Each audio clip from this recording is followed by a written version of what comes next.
Lost Love. These things happened to me nearly 10 years ago.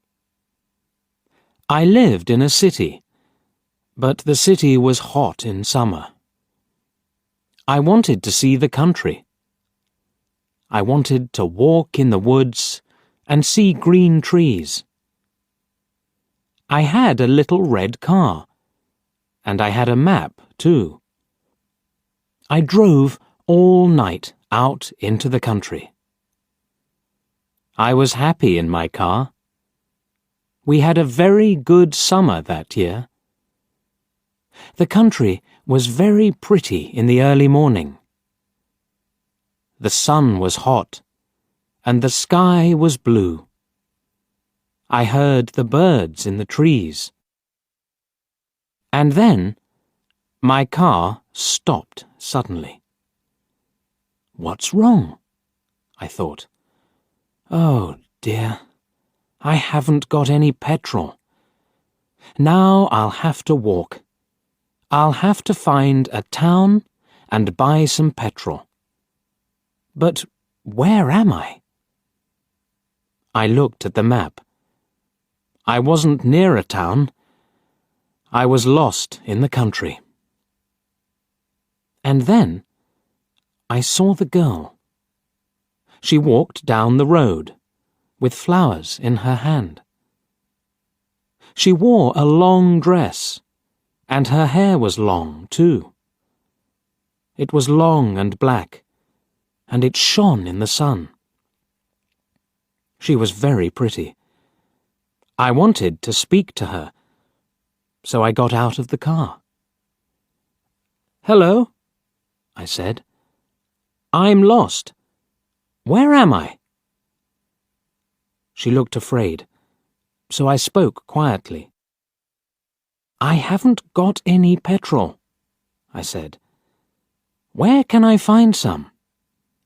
Her blue eyes looked at me, and she smiled. She's a very pretty girl, I thought. "I do not know," she said. "Come with me to the village. Perhaps we can help you." I went with her happily, and we walked a long way. There isn't a village on the map, I thought. Perhaps it's a very small village. There was a village, and it was old and pretty. The houses were black and white and very small. There were a lot of animals. The girl stopped at a house and smiled at me. "Come in, please," she said. I went in. The house was very clean, but it was strange too. There was a fire and some food above it. I felt hungry then. That's strange, I thought. They cook their food over a wood fire. Perhaps they have no money. I met her father and mother, and I liked them. They were nice people, but their clothes were strange. "Sit down," said the old man. "Are you thirsty after your walk?" He gave me a drink, and I said, "Thank you." But the drink was strange too. It was dark brown and very strong. I didn't understand, but I was happy there. I asked about petrol, but the old man didn't understand. "Petrol?" he asked. "What is that?" This is strange, I thought. Then I asked, "Do you walk everywhere?" The old man smiled. "Oh, no. We use horses," he said. Horses, I thought. Horses are very slow. Why don't they have cars? But I didn't say that to the old man. I felt happy there. I stayed all day, and I ate dinner with them that evening. Then the girl and I went out into the garden. The girl's name was Mary. "This is nice," she said. "We like having visitors. We do not see many people here." We spoke happily. She was very beautiful. But after a time, she began to talk quietly, and her face was sad. "Why are you sad?" I asked her. "I cannot tell you," she said. "You are only a visitor here. We have to say goodbye tonight. You have to go now." I didn't understand. I loved her, I knew that, and I wanted to help her. Why did I have to go?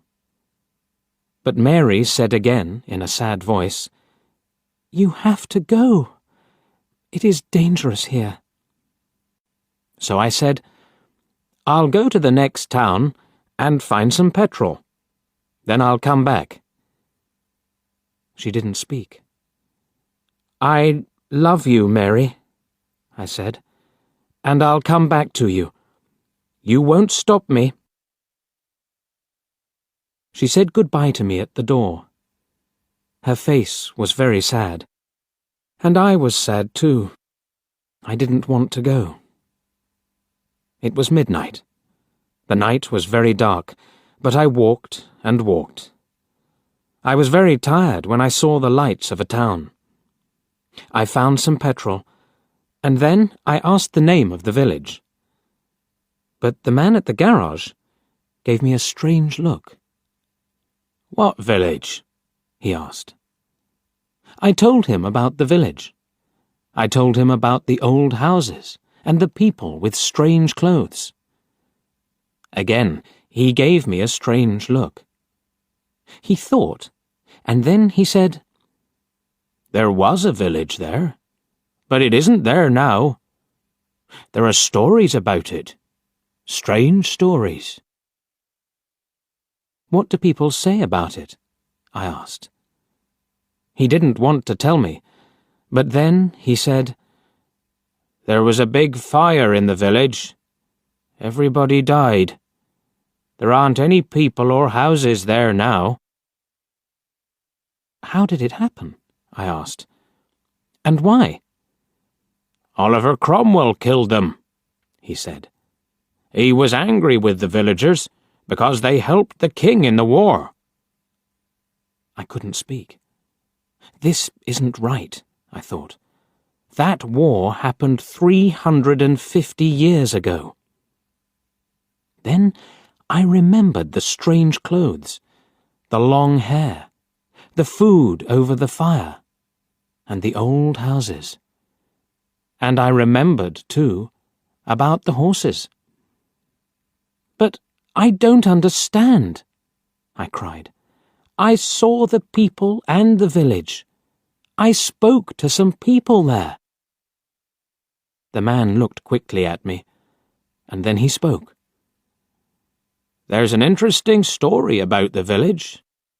For one day, every 10 years, it lives again. But only for one day. Then it goes away again for another 10 years.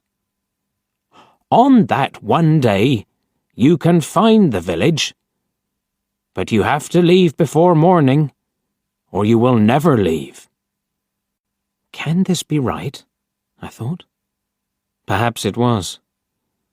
Mary said, "You have to go."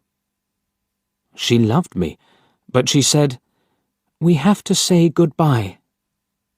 She was afraid for me. Now I understand, I thought. I went back to the village, but it wasn't there. I looked again and again, but I couldn't find it. I saw only flowers and trees. I heard only the sound of the birds and the wind. I was very sad. I sat down on the ground and cried. I will never forget that day. I remember Mary, and I will always love her. Now, I only have to wait 2 months. The village will come back again. On the right day, I will go back. I will find her again, my love with the long black hair. And this time, I will not leave before morning. I will stay with her.